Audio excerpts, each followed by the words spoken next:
প্রস্তুতি শেষ হওয়ার আগেই সময় ফুরিয়ে গেছে। এই ব্যাপারটা একেবারে সবার সাথেই ঘটে। তোমার শেষ হয়নি, তার মানে তোমার মতো আর অনেকেরই শেষ হয়নি। সুতরাং সময় ফুরিয়ে গেছে কিন্তু কিছুই শেষ করতে পারোনি, এই কথা ভেবে বসে থাকলে তোমাকে চলবে না। সময় শেষ, কিন্তু তারপরও কিছু সময় তোমার হাতে রয়েছে। এই সময়টুকু তোমাকে কাজে লাগাতে হবে। সময় শেষ হয়ে গেছে এই কথা ভেবে বসে থাকলে সামনে যে কয়টা দিন রয়েছে সেই কয়টা দিনও ঠিক একইভাবে চলে যাবে, কিন্তু কিছুই তুমি শেষ করতে পারবে না। তাছাড়া শেষ সময় পড়াটা সবচেয়ে বেশি কাজে লাগে।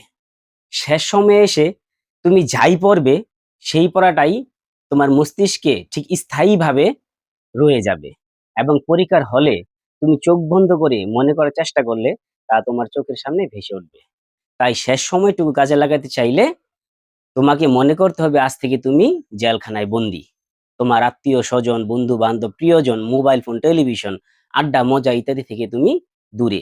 তবেই তুমি এককেন্দ্রিক হয়ে একদিকে মন দিতে পারবে এবং তুমি তোমার মস্তিষ্কের ফ্লো স্টেজে পৌঁছতে পারবে। তবেই তুমি সুন্দরভাবে তোমার পড়াশোনা করতে পারবে।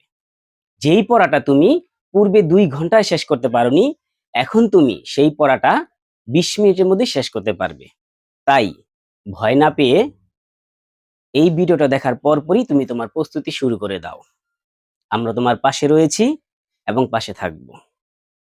তাই যা করতে হবে এখনই করো, যা পড়তে হবে এখনই পড়ো, কোথায় যেতে হবে এখনই যাও। কাল করে কাল বিলম্ব করা যাবে না।